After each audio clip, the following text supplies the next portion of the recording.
Sister pulls me aside at her engagement party to ask for a small wedding favor, and I don't think anything of it until I find out it's all about getting rid of my baby, that I'm pregnant with so that she can have her moment, because I can get pregnant again anytime but she only gets to marry once. Now she won't understand why everyone including her own fiancé is horrified by her small request, and claims I destroyed her relationship with my entitlement. My sister Mona has always been dramatic. She's the youngest in the family and everyone spoils her. Growing up, it was always about keeping her happy. If she cried, the plans changed. If she wanted something, it became a priority. Mona thrived on being the center of attention. And honestly, it didn't bother me much back then. It was just who she was, and I didn't think much of it. Mona loves grand gestures and big events. Birthdays, holidays, even random outings, she finds a way to make it about her. She's the type of person who shows up late to her own party just so everyone notices her arrival. To her, life is a movie and she's the star. Most of the time it's harmless, even entertaining, but other times it crosses a line. Mona got engaged last year to her fiancé Mac. Their engagement party was everything you'd expect from her. Fancy decorations, a huge cake, and so many flowers. It felt like a garden. She was glowing, talking about her wedding, and everyone was excited for her. I was, too. She's my sister and I wanted her to have her dream wedding. At the time I was 3 months pregnant. My husband Ben and I had been trying for a baby for a while. When we found out I was pregnant, we were over the moon. We hadn't told many people yet, just close family. Mona was one of the first people I told. I thought she'd be happy for me. She smiled and said congratulations, but something about the way she acted felt off. I brushed it off thinking she was just busy planning her big day. The engagement party was in full swing when Mona asked to talk to me privately. She pulled me aside to a quieter corner away from the guests. I thought she wanted to talk about wedding stuff or maybe just vent about the stress. Mona always had a way of turning conversations into being about her, but I didn't think much of it. She started by talking about how special her wedding day was going to be and how she wanted everything to be perfect. She said it was a once-in-a-lifetime moment, the most important day of her life. I smiled and nodded, thinking she was just excited and needed someone to listen. Then she brought up my pregnancy. She said how happy she was for me, how amazing it was that I was having a baby. But then she said something that caught me off guard. She said, "Weddings are once in a lifetime, you know." She started talking about how pregnancies are special, but not as rare as weddings. I stood there confused. I didn't understand where she was going with this. Then she said it. Mona told me she thought my pregnancy might overshadow her wedding. She said my due date was too close to her big day and that people might focus on the baby instead of her. I didn't say anything. I was so shocked I couldn't even respond. She went on saying she thought it would be better if I waited to have the baby. She said I was young and could have more kids later, but she only had this one wedding day. The way she said it made me feel sick. She talked about it so casually, like it was no big deal. She acted like asking me to get rid of my baby was a normal thing to do. She called it a small favor, like she was asking me to pick a different dress or change my hair for her wedding. I don't even remember what I said to her. I think I just nodded and walked away. The rest of the party was a blur. I couldn't stop thinking about what she had said. Did she really mean it? Did my sister actually ask me to get rid of my baby so she could have all the attention at her wedding? Over the next few days, I kept replaying the conversation in my head. At first, I thought maybe I misunderstood her. Maybe she didn't mean it the way it sounded. But the more I thought about it, the more I realized she was serious. She truly believed her wedding was more important than my pregnancy. Ben noticed I was upset. So, I told him what happened. He was furious. He couldn't believe Mona would say something like that. And honestly, neither could I. Mona didn't bring it up again, but she kept dropping hints. She'd talk about how her wedding was her time to shine or how everything needed to be perfect. She'd say, "I was lucky to be pregnant and could have more kids anytime." She didn't come right out and say it again, but the message was clear. She wanted me to put her wedding before my baby. I started avoiding her after that. I couldn't deal with her selfishness. She didn't seem to understand how cruel her request was. To her, it was just a logical solution to her problem. She didn't care about me, Ben, or the baby. All she cared about was herself. What hurt the most was that she didn't even seem to realize how wrong she was. She thought I should agree with her because she was my sister and it was her wedding. She acted like I owed this to her, like it was my responsibility to make sure nothing overshadowed her big day. I kept thinking about all the times I'd supported her. I'd always been there for her, always tried to help her, but this wasn't something I could forgive. She didn't just cross a line. She obliterated it. Now, I can't even look at her the same way. Her wedding is coming up and I don't know how I'm supposed to be part of it after what she said. I've tried to focus on my pregnancy in the future, but it's hard to stop feeling angry and hurt. After everything came out, Mona acted like she couldn't understand why people were upset. She seemed genuinely shocked that anyone would side with me or think her request was wrong. She kept trying to justify herself, saying she didn't mean it the way it sounded, but her excuses only made things worse. She told everyone who would listen that I had overreacted and made her look like a monster. In her mind, I was the one being unreasonable. She kept saying I was selfish, that I'd ruined her big day by making such a fuss over nothing. It didn't matter how many people told her that what she said wasn't okay. She refused to take any responsibility. The family was a mess. Most people supported me. But Mona had a few defenders. They said I should have kept it private and not let it blow up like this. Some even hinted that maybe Mona had a point, that weddings are once in a lifetime and should be treated as more important than anything else. It was exhausting. I just wanted to focus on my pregnancy and move on. But Mona wouldn't let it go. She kept pushing the narrative that I was the one who ruined her wedding. And every time I tried to ignore her, she found a new way to drag me into the drama. Mac though wasn't buying any of it. When he found out, he confronted her. And from what I've heard, their relationship hasn't been the same since. He started questioning everything.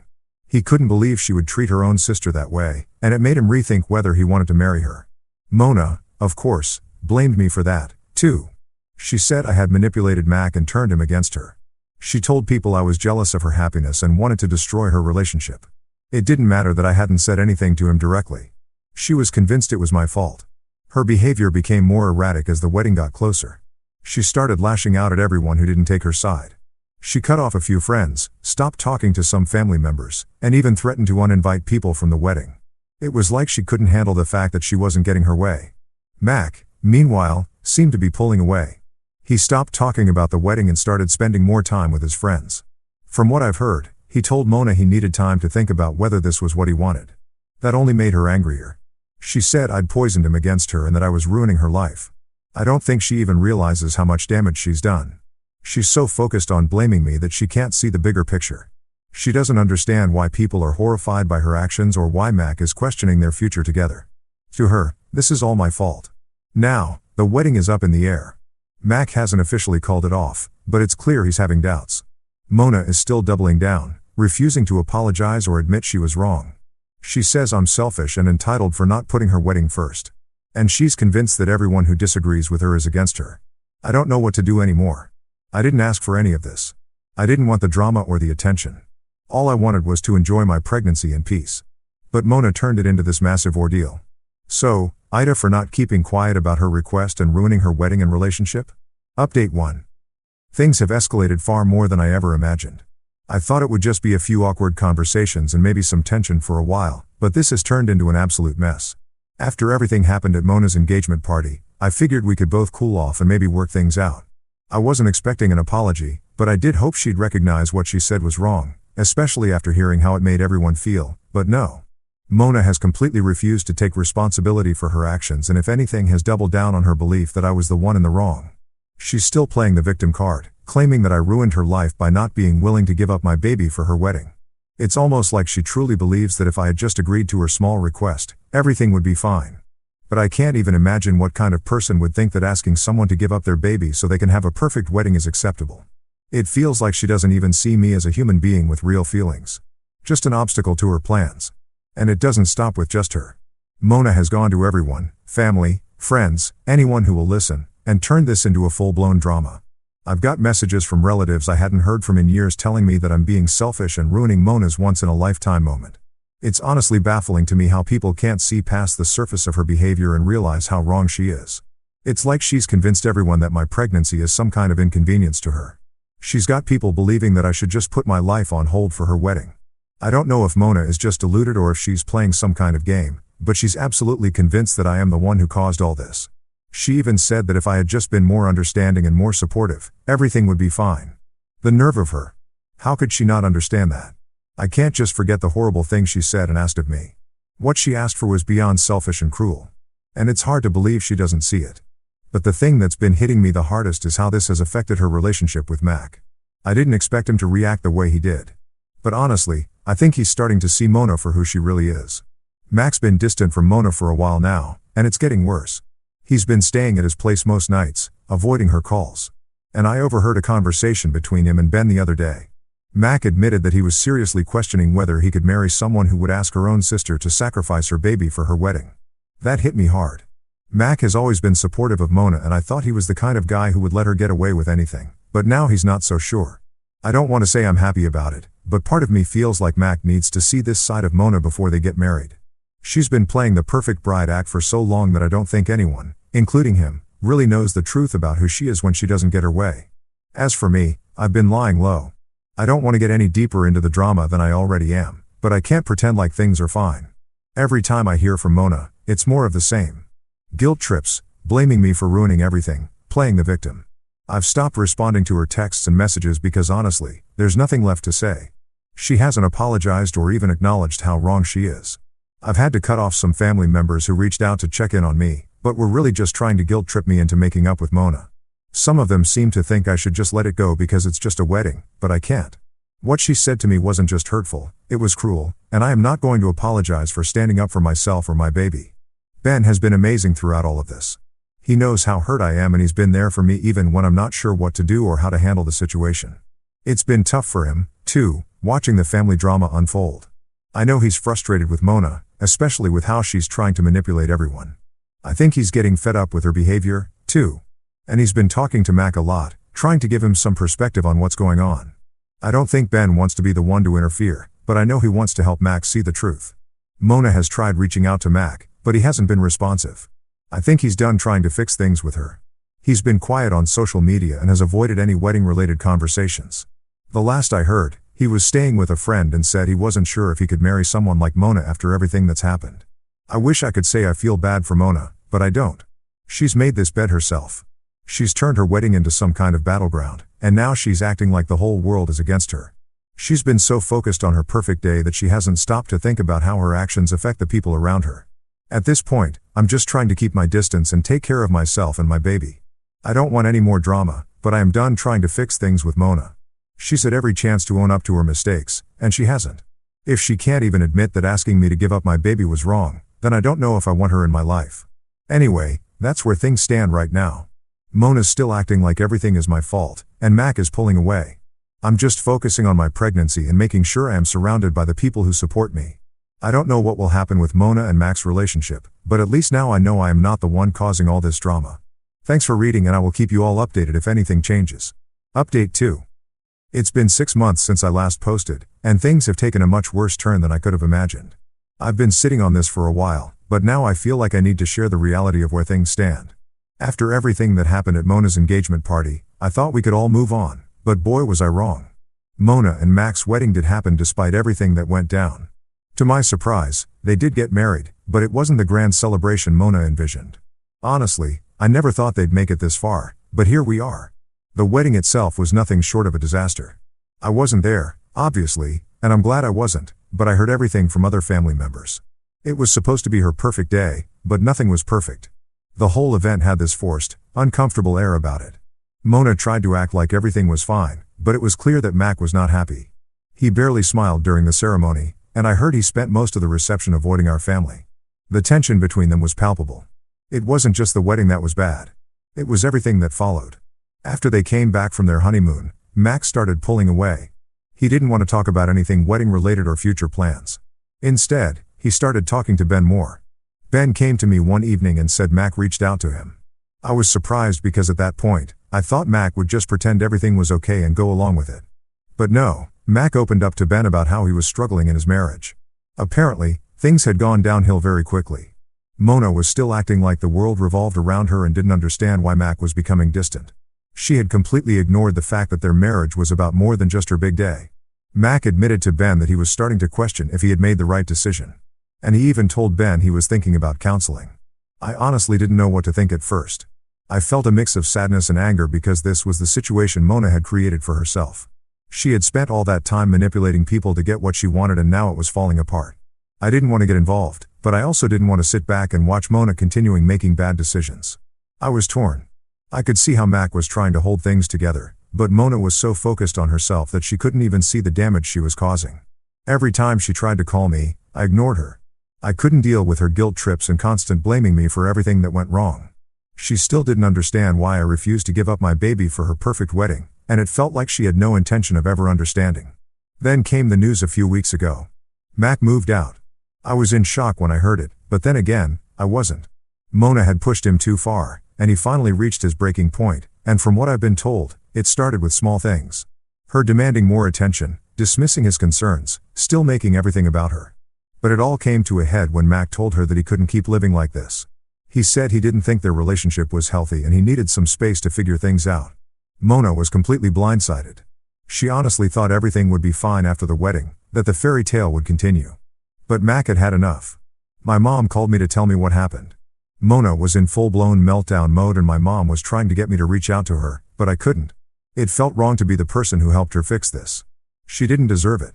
Mona had treated me horribly, and now that her marriage was falling apart, she was trying to make it my problem again. I don't think I will ever understand how someone can ask their own sister to give up their child for a wedding, then turn around and act like they're the victim when things don't go their way. I feel bad for Mona in some ways, but I can't help feeling like Mac needed to see the truth sooner. Mona had been manipulating everyone for so long, and it's clear that the cracks in their relationship were there all along. Mac ignored the warning signs, thinking everything would work itself out, but now it's too late. Mona is blaming everyone but herself for what's happening. She's told everyone that Mac is being unreasonable and that he promised he would never leave her. But I know that deep down she knows it's her own actions that led to this. She's been selfish and entitled, and now she's paying the price for it. The worst part is she still doesn't get it. She called me last week crying about how everything was falling apart. She said she couldn't understand why Mac was so distant, why everything was so hard. Now, it took everything in me not to scream at her. I wanted to say this is what happens when you're a selfish, manipulative person who doesn't care about anyone else but yourself. But I didn't. Instead, I just listened. I told her I didn't have the energy for her drama and that she needed to deal with her marriage without dragging everyone else into it. So, here we are. Mona's marriage is hanging by a thread and I'm just trying to keep my distance. It's a painful situation, but I've learned that I can't fix other people's problems, especially when they don't even see what they did wrong. I'm done getting caught up in the chaos. Update 3. It's been about 4 months since I last posted, and I've been reflecting a lot on everything that has happened. I never imagined I'd end up here writing another update, but things have gotten even more complicated than I ever expected. A lot has changed, and I think it's time I share what's happened since my last post. After Mona and Mac broke up, I thought things couldn't get worse. Mona had seemed so determined to make everything go her way, and it felt like the world was finally starting to catch up to her. But I was wrong. She didn't seem to care about the reality of the situation, and her behavior only got worse. A few weeks after their breakup, Mona started showing up at Mac's apartment, trying to talk to him, begging him to come back. She'd send him texts, show up uninvited, and even try to get his friends to convince him to return to her. It was all really uncomfortable to witness, and my family was divided on how to handle it. I couldn't get involved. Mona needed to deal with her own mess, but part of me couldn't ignore the pain she was going through. Then, out of nowhere, Mona called me one night completely out of the blue. She was crying and I could tell something was different. And she said, "I'm pregnant." I wasn't sure how to respond at first. Was she being serious or was this just another one of her attempts to grab attention? But I could hear the genuine fear and desperation in her voice. Mona, the person who always had control, was now terrified of what was happening in her life. She told me she was hoping that by having a baby, Mac would come back to her. She thought it was the answer to everything, that the pregnancy would magically fix their relationship. Honestly, I didn't know how to feel. I was happy for her, but I also felt uneasy. I wasn't sure she understood the reality of becoming a mother and the responsibility that came with it. But as I always have with Mona, I tried to be there for her in some way. I offered to support her emotionally, but I made it clear that I couldn't get involved in trying to manipulate Mac back into her life. I wasn't going to be a part of that. A few weeks later, Mona found out that Mac wasn't interested in trying again. He told her he wasn't ready to be a father and that he didn't feel he could give her or the baby the kind of life they deserved. Mona was crushed and it felt like all the pieces of her perfect little world were falling apart. I can't lie, it was hard to watch. Mona had never dealt with anything like this before. She was used to people bending to her will, but now she had to face reality. From that point on, things got even worse. Mona went into a deep depression. She blamed everyone, her family, Mac, even the baby, for ruining her life. She felt trapped and I could tell she was struggling. She wasn't just dealing with the end of her relationship. She was grappling with the consequences of her actions and the fact that nothing was going according to plan. But then something unexpected happened. Mona started reaching out to me more. At first, I thought it was just her trying to drag me into her drama again. But over time, I began to see a change in her. She called me one night and for the first time in months, she wasn't crying about Mac or blaming everyone else. She was genuinely sorry. She apologized for how she treated me, for everything she did to make me feel like my feelings didn't matter. She admitted that she had been selfish and that the way she had handled the situation was wrong. It wasn't a perfect apology, but it was a start. I won't lie, I was skeptical. I've been hurt by Mona before and I wasn't sure I could just forgive everything she'd done. But hearing her say that she understood the damage she caused made me realize that maybe she was starting to change. Mona wasn't perfect and I knew she still had a long way to go, but it felt like there was hope for her after all. I wasn't sure what to do. Part of me wanted to walk away and move on with my life, but another part of me felt like I should give her a chance. It wasn't an easy decision. Mona had hurt me in ways I couldn't ignore. But she was still my sister and I didn't want to turn my back on her completely, especially now that she seemed to be taking some responsibility for her actions. Mona and I aren't as close as we used to be, but we've made some progress. She's still dealing with a lot of the fallout from her past decisions, and I don't think she'll ever be the same person she was before everything happened. But I am cautiously hopeful that she can build a better life for herself and the baby. She started attending therapy and she's slowly starting to take responsibility for the things she's done. I don't know if she'll ever fully understand how much she hurt me, but I do believe that she's trying to grow and learn from her mistakes. As for me, I'm focusing on my own life. Ben and I are looking after the baby, and I'm doing my best to set boundaries with my family, especially when it comes to Mona. I've learned that it's okay to put my own happiness and peace first, even if that means stepping back from certain relationships. I can't control what Mona does or how she lives her life. But I can control how I respond. Thank you to everyone who supported me through all of this. It's been a long, difficult journey, but I am stronger because of it. I'll keep you updated if anything changes, but for now, I think it's safe to say that this chapter is over.